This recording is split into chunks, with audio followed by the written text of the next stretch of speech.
Во новинарството сум веќе 5 години, 4 години работев како новинар, последната година веќе работам како главен и одговорен уредник на вести.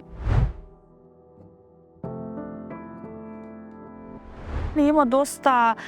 теми кои што мора да се ублажуваат. На кој начин не можеш да го кажеш она што реално е така, односно мора да се прикријат работите дека еве ќе се направи, ќе се среди или во иднина ќе се работи на тоа и на тој начин малку темата губи од контекст.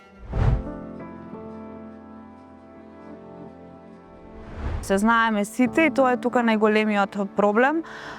Значи, ве знаат големите, ве знаат институциите, директорите и така натаму. Меѓутоа, страв се појавува кај соговорниците, а не излегуваат пред камера да зборуваат, бидејќи се од тоа место, нив ги знае директорот,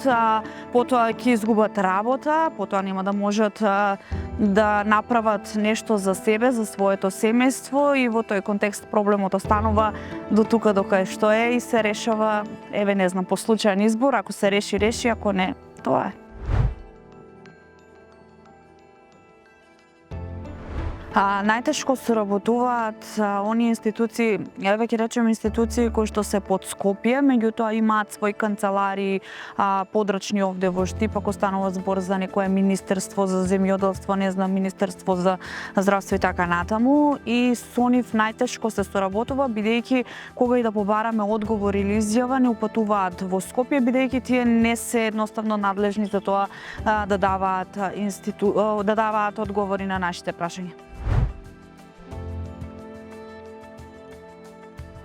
Кога станува збор за локално ниво, институции како локална самоуправа, институции како предпријатија, училишта, болници, немаме некој проблем со, барем во Штип, немаме проблем со добивањето на информации. Тука во Штип судот е транспарентен. Можам да кажам дека и Основен суд Штип и апелација имаат председатели кои што се транспарентни, соработуваат и имаме одговори од нив, меѓутоа ние сме регионален медиум.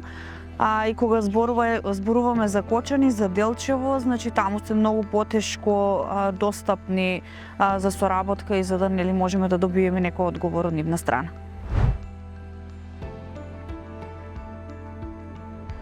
Притисоци има од сите страни, можам да кажам слободно, станува збор за закани кои што честопати се однесуваат по здравието, по животот на самиот новинар, еве на нас лично, меѓутоа и на нашето обкружување, на нашето семејство, па до финансискиот дел, односно сум имала закани, еве дека од работа ќе бидат избркани моите родители, мојот сопруг и така натаму. До степен да заради пишување на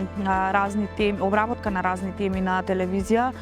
имавме случај да му биде запален автомобилот на директорот на телевизијата, што навистина станува збор за закани кои што на еден начин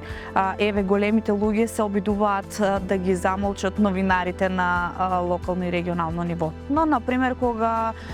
одредена тема или некој прилог го пишува новинарка, овде заканите на социјалните мрежи, навредите се многу поголеми за разлика кога пишува маж новинар. Да, и финансиите се проблем од една страна, но и слободата на говор за која што постојано зборуваме е проблем, бидејќи како новинар не можете ниту да се докажете, ниту да се истакнете, бидејќи пишувате теми кои што се ви наметнати.